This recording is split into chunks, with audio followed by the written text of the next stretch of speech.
SNK presents Double Zeta Gundam. Hey everybody, welcome back. This is Robert184 and I'm continuing my look at the Master Grade Double Zeta Gundam. Don't forget to check out the earlier parts for the box and parts, but now it's time to transform these parts into that Double Zeta Gundam. And then of course we're going to actually transform it into the G-Fortress. You get the idea.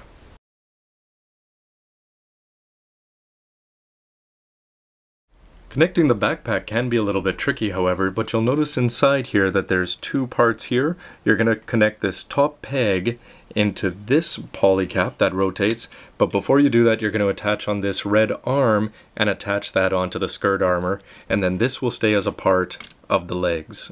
But on the whole, this whole backpack mechanism does not feel like it's on there very sturdily.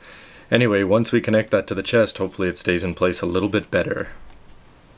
For those of you who love long gattai combination sequences in anime, you'd love Double Zeta Gundam for the first half anyway. So while Glemmy is busy flirting with all the girls, they'd be able to fly around, put in the core block, which is really just the core fighter transformed, and once you've done that, then the head will drop down into place, and all of a sudden we have something that's looking like... It takes a fair bit of pressure to get the chest to connect around the core block, and once you've done that though, you'll notice that in the back you can plug that in with no difficulty if it's lined up correctly, and then this backpack is a lot more stable. And once all that is said and done, you are going to have a completed Master Grade Double Zeta Gundam. So my first impressions are, of course, again, the color, just the use of the yellow, red, and white all over the Gundam. Usually a Gundam is just white with a few different color variations in the chest, but this one really does have a lot of extra stuff. The backpack is huge, but it doesn't seem out of place just based on how wide this Gundam is overall. But something that really does stand out is these forearm pieces, which seem like they would get in the way a little bit, but then again, they just sort of add to the impression of bulk, as do these big flaps that go over the shoulder. But let's talk about posability here for a little bit, because you know what? In a way it's a bit of a disaster. And first of all, most transforming Gundams do have these problems, especially the legs have a lot of moving parts. So if you want to get the left leg and the right leg in the identical same place, you're going to have to move a lot of different things into the same place. And that can cause a little bit of balance issues, especially with the fact that he's got such a big backpack on. Now I'm exaggerating there and I pulled him down, but anyway, you just have to be careful to get the legs in just the right position to keep them standing up properly. Alright, so for mobility, what do we have? We've got the front skirts, which don't want to move forward, and the side skirts, which are again attached to the leg. So anyway, this leg can come forward and off to the side around the skirt. You'll notice that the skirt is not going up at all there, and again the knees can bend not quite 90 degrees. And because the way the polycap is deep inside the thigh there, you can't bring them up any more than this, so don't expect this Double Zeta Gundam to be anything other than a brick standing on your shelf when it's in mobile suit mode.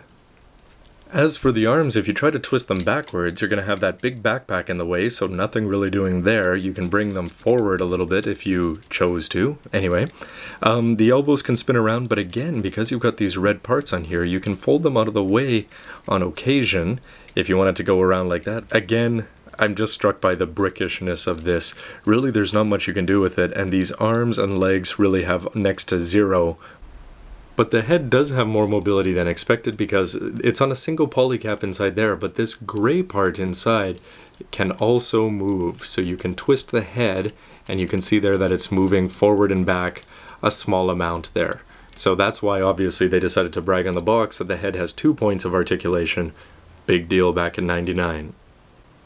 For size comparison, the Double Zeta Gundam is a large Gundam to begin with, but the Unicorn Gundam, here we have the Master Grade, this came out much later in terms of story and just in Universal Century timeline, but we can see that the Master Grade Unicorn is a lot taller, though much skinnier and sleeker than the Double Zeta.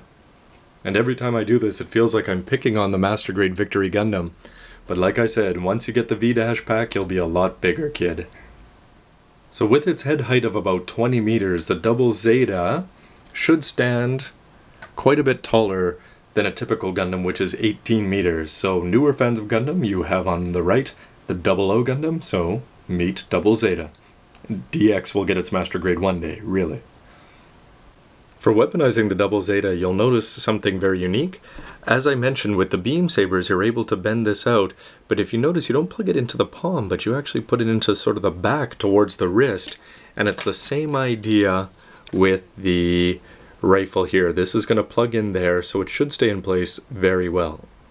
And though the beam rifle will stay in there very well, because this white part is too short, you can see that this part, the beam saber, does not want to stay in there very well at all. And if you put it onto the handle of the beam saber, it is quite a bit taller here. So now what kind of poses can you do with this beam saber? Well, let's be pretty realistic. Not that much. But then again, just the sheer size is ridiculously awesome. But then for the double reason that this part is too short and the fact that this is on a separate white piece up here, this part is loose, so the weight of this, there's really not that much you can do with it besides put it straight up in the air, and it's going to fall as soon as you try to move the Gundam anyway. With the beam saber being a disappointment, what about the beam rifle? Well, I can tell you right now, if you do some simple math, if you look at how long this part of it is, you'll notice that being able to move the elbow up is going to become absolutely impossible. And sure enough, the beam rifle is another bit of fail for a couple of reasons. Well, first of all, when you plug that peg in there, even though it's long enough, because the gravity is going to be pulling it down, it's going to fall down half the time. So even if you wrap the fingers into place, it's not going to be able to hold it up. But what's this? You want to put the arm up. Well, you can't, as you saw with the posability. You have to twist the backpack right out of shape, and you're still not able to put this all the way back 90 degrees. So the best you can really do is bring it across like this and try to have the rifle just off to the side of the elbow.